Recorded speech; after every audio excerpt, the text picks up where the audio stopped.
پاکستان تحریک انصاف کے لیے پچھلے ہفتے سے بڑی خبروں کا سلسلہ جاری ہے۔ جب سپریم کورٹ کی جانب سے بانی پی ٹی آئی کو ضمانت دی گئی تو امید کی کرنیں دوبارہ سے پاکستان تحریک انصاف پر پڑی، اور اس کے بعد سے ہم نے دیکھا کچھ جوہری تبدیلیاں جنہیں شاید مستقبل میں بھی جوہری تبدیلیاں یقینی طور پر کہا جا سکتا ہے، کیونکہ سٹ صاحب اکتوبر نومبر میں کہا جا رہا ہے کہ کچھ ہونے جا رہا ہے، کچھ پک رہا ہے، behind the scene something is cooking. پچھلے ہفتے سے لے کر اب تک ہم نے جو بڑی ڈیولپمنٹ دیکھی ان میں ایک یہ تھا کہ بانی پی ٹی آئی سے جن کی ملاقاتیں نہیں ہو پا رہی تھی 2 ماہ سے 3 ماہ سے، ان کی ملاقاتیں نہ صرف ہوئیں بلکہ بانی پی ٹی آئی کی جانب سے جو ٹویٹ آیا اس میں بھی 3-4 بہت بڑے بڑے اعلانات کیے گئے ہیں۔ علی امین گنڈاپور صاحب کو ان اے وے وارن کیا گیا ہے کہ آپ ٹھیک کام نہیں کر رہے، لیکن کوئی حکم نہیں ان کے بارے میں سنایا گیا۔ اس کے علاوہ ہم نے دیکھا کہ جو کمیٹی تھی political committee of P T I, اس کے ڈیسیجنز کچھ اور تھے، لیکن عمران خان صاحب نے ان سے انحراف کرتے ہوئے اپنے فیصلوں پر وہ قائم رہے۔ انہوں نے ایک ڈیسیجن یہ چینج کیا کہ بائی الیکشن ہم کانٹیسٹ نہیں کریں گے، اس میں ہم اپنے امیدوار کھڑے نہیں کریں گے۔ دوسری طرف پچھلے ہفتے ہم نے آپ سے تبصرہ لیا تھا کہ اپوزیشن لیڈر کے طور پر وہ اعظم سواتی صاحب کو نامزد کرنا چاہتے ہیں اور محمود اچکزئی صاحب کو، اس پہ کچھ ریزسٹنس تھی پاکستان تحریک انصاف کے اندر، لیکن عمران خان صاحب اپنے فیصلے پر ڈٹے رہے اور انہوں نے محمود اچکزئی صاحب کا نام تو برقرار رکھا، لیکن اعظم سواتی صاحب جن کے بارے میں کہا جاتا ہے کہ وہ برج کا رول پلے کر سکتے تھے، ان کی جگہ علامہ راجہ ناصر عباس صاحب ان ہو گئے ہیں جنہیں ریزسٹنس کی علامت سمجھا جاتا ہے، اور جو ٹویٹ ان کی طرف سے آیا وہ بھی انتہائی سخت تھا۔ 2-3 ایسی چیزیں ہیں جس کے بعد میں آپ کا انالیسس جاننا چاہوں گی۔ ایسے لگ رہا تھا کہ کہیں نہ کہیں کوئی نہ کوئی بات چل رہی ہے، اب وہ کھل کر یوں سامنے آئے کہ ایک نیا کارڈ ہے ساری اسٹینڈنگ کمیٹی سے استعفوں کا، ساری جتنی قائمہ کمیٹی پارلیمنٹ کی ہیں ان سے ریزگنیشنز آ گئے ہیں سامنے، یہاں تک کہ جنید اکبر صاحب نے بھی پبلک اکاؤنٹس کمیٹی سے استعفیٰ دے دیا ہے۔ سو ڈو یو تھنک کہ بات پنجاب اسمبلی سے کے پی اسمبلی سے بھی استعفوں کی طرف جا سکتی ہے؟ ماشاء لمبے چوڑے سوال کر لیے تم نے ایک ہی سوال کے اندر، ایز یوزول شروع ہی تم ایسے کرتی ہو کہ 5-6 سوال ٹھوک دیتی ہو۔ اچھا ٹویٹ ایسا آیا میں ٹویٹ تو بڑا سخت آیا، میرا خیال ہے یہ آج تک جتنے بھی ٹویٹس آئے سب سے زیادہ سخت ٹویٹ ہے یہ، اور اس میں بیسکلی ویری اسٹرانگ لائن، اس سے زیادہ کیا ہو سکتا ہے۔ اور پھر یہ کہ جو 1-2 فیصلے پہلے سوچ ہمارا خیال تھا کہ انہوں نے کر لیے، ان کو سب کو اوور ٹرن کر دیا۔ جی آپ نے بھی بتایا سواتی صاحب کا فیصلہ، پھر آپ نے بتایا کہ سلمان راجہ صاحب was one of those people in the committee جس نے کہا تھا کہ الیکشن لڑنے چاہیے۔ علیمہ خان کہہ رہی تھی نہیں، کیونکہ علیمہ خان عمران خان کا پیغام لے کے آئی تھی، اور وہ تو اسٹریٹ فارورڈ جو عمران خان نے کہا تھا وہی کہہ رہی تھی، اور وہاں میجورٹی نے فیصلہ کیا کہ الیکشن میں لڑنا چاہیے۔ اب خان صاحب کے پاس جب یہ گئے ہیں تو خان صاحب نے کہا ہے کوئی الیکشن لڑنے کی ضرورت نہیں ہے ایک طرف، اور دوسری طرف یہ کہا ہے کہ وہ جو بائی الیکشن ہو رہا ہے حماد حضر کا ضرور لڑیں آپ۔ ایک طرف ایک بات کہی جا رہی ہے، دوسری طرف کچھ اور ہو رہا ہے، اور اپنی مائنڈ چینج کر رہے ہیں۔ اس کا مطلب ہے کہ کچھ لوگ جا کے جب بحث کرتے ہیں خان کے ساتھ تو خان بات سنتا ہے اور کبھی اپنا فیصلہ تبدیل بھی کر لیتا ہے۔ سب کو پتا ہے کہ وہ خوش نہیں ہے گنڈاپور کے ساتھ، مگر اسے اس بات کا احساس ہے کہ وہ شاید گنڈاپور کو تبدیل نہیں کر سکتا، because Gandapur is a strong candidate, اور کے پی میں اور کوئی نہیں ہے جو سنبھال سکے گا سارا کچھ۔ مگر ساتھ ساتھ وہ اس کو ناراض تو ہے نا کہ اس کی 2-3 باتیں اس کی نہیں سنی گئی پہلے۔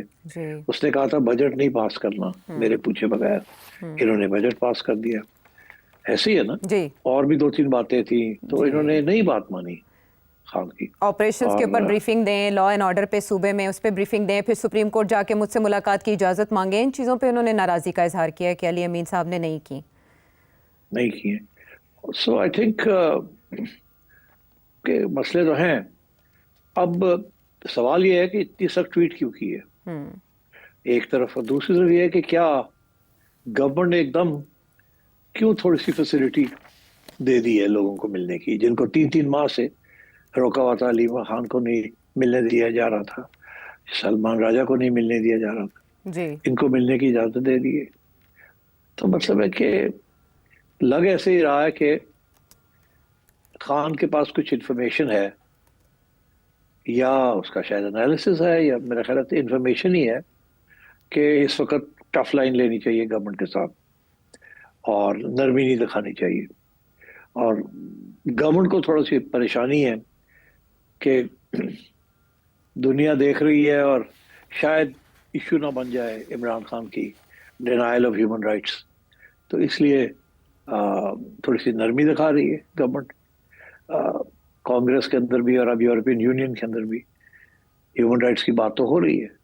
اور تو یہ کتابیں دینا, لوگوں کو ملنے دینا, they're all part of the human rights کے ایجنڈا.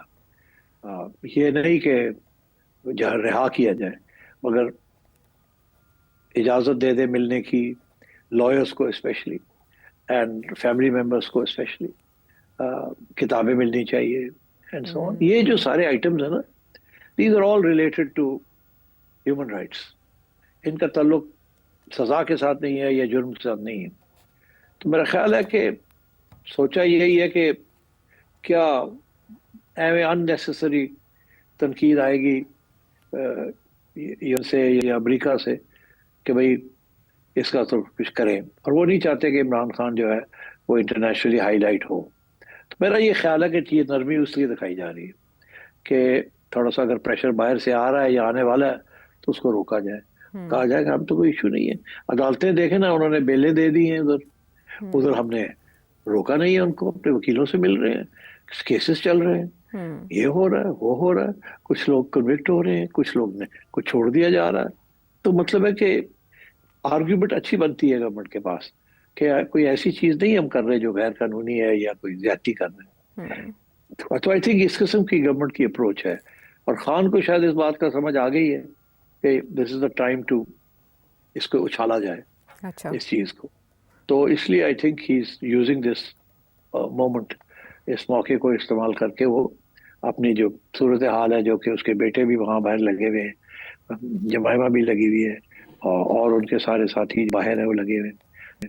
تو آئی تھنک یہ ہے, this is what's going on right now. اس میں میں نہیں سمجھتا کہ گورنمنٹ کی پالیسی میں کوئی اسٹریٹجک پالیسی میں کوئی تبدیلی آئی ہے ریگارڈنگ عمران خان. نہ ہی میں سمجھتا ہوں کہ خان صاحب کوئی نرمی کا شو کرنا چاہ رہے ہیں کہ کمزور ہو گئے ہیں یا جیل کاٹ رہی ہے ان کو یا وہ کوئی ڈیل کرنے لگے ہیں. البتہ اس سے کوئی شک نہیں ہے کہ رابطے ہیں. یہ میں نے پہلے بھی کہا تھا, میں ابھی بھی کہہ رہا ہوں, رابطے ہیں.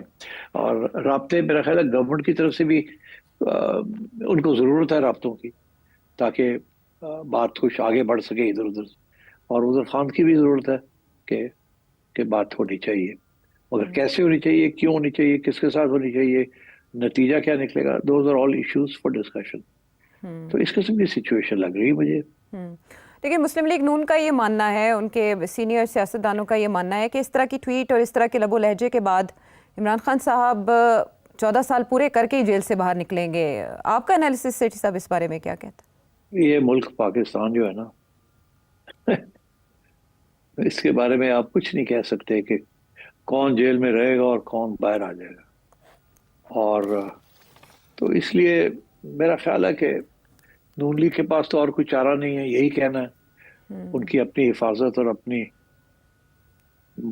فیٹ جو ہے وہ تو اسی پہ ڈیپینڈ کرتا ہے کہ خان صاحب کسی طریقے سے سائیڈ لائن ہو جائیں یا آؤٹ ہو جائیں.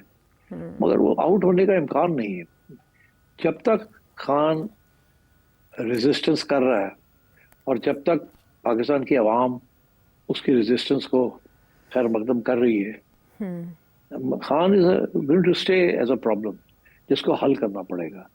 اس کو اگنور نہیں کیا جا سکتا, سائیڈ لائن نہیں کیا جا سکتا, ختم نہیں کیا جا سکتا. اس کو ریزالو کرنا پڑے گا اس ایشو کو, اور اس کے لیے 14 سال نہیں, اتنا ٹائم نہیں ہوتا کسی ملک کے پاس بھی, اسپیشلی پاکستان. اتنا کچھ ہو رہا ہے ایک وقت اور ہوتا رہے گا آگے, جس طریقے سے وہاں کی ریجن کی پالیٹکس اب ڈیولپ ہو رہی ہے. So there's no guarantee of anyone staying in prison or out of prison, anyone ruling for 10 years or 5 years. I am not prepared to take any bets.